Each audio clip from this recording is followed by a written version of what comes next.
Et alors, qu'est-ce qu'on appelle finalement le bio? Et je précise que ça, regardez, vous cultivez des C'est raisins. ça vient de mon jardin. Vous voulez quelques raisins?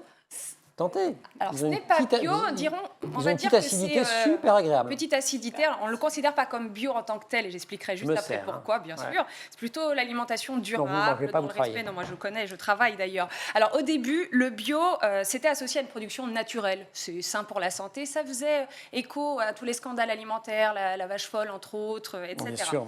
Aujourd'hui, la notion de bio, elle est beaucoup plus large, au sens où ce qu'on veut, c'est faire du bien à la planète, faire du bien, en tout cas, prendre soin de la biodiversité, des animaux.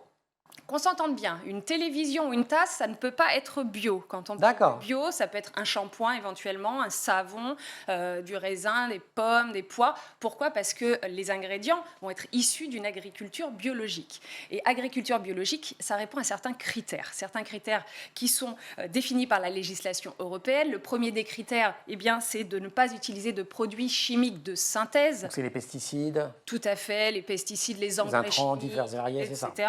ça. Le deuxième critère, c'est de ne pas utiliser d'OGM, les organismes génétiquement modifiés. Et le troisième critère, c'est le respect des animaux, aussi bien au niveau du transport que de l'abattage. Donc ça va être trois critères très importants. Donc on mélange différents produits. Alors les produits transformés, là il y a une petite exception, c'est qu'il faut simplement qu'il y ait 95% des produits issus de l'agriculture biologique parce que tout est mélangé. D'accord. On retrouve maintenant du bio dans les cantines scolaires. C'est du bon bio?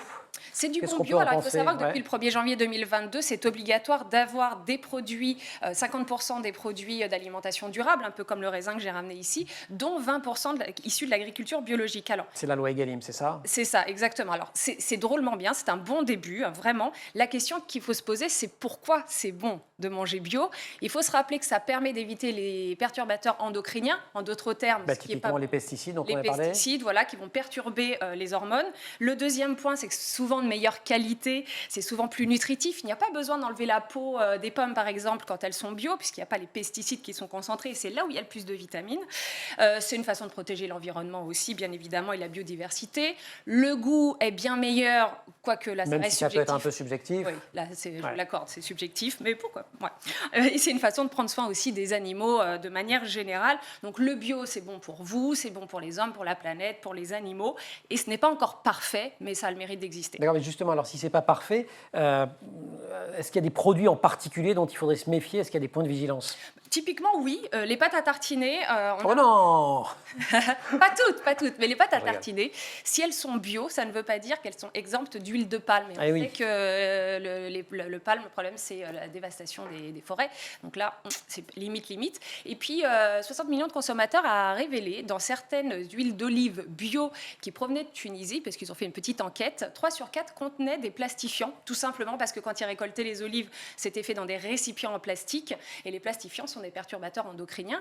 Or, dans d'autres huiles pas du tout estampillées bio et beaucoup moins chères, il n'y avait pas ce type de plastifiant. Donc le label ne garantit pas à 100%. Et dernière chose, parce que ça je l'entends très très souvent, ce n'est pas parce que c'est bio que c'est peu calorique.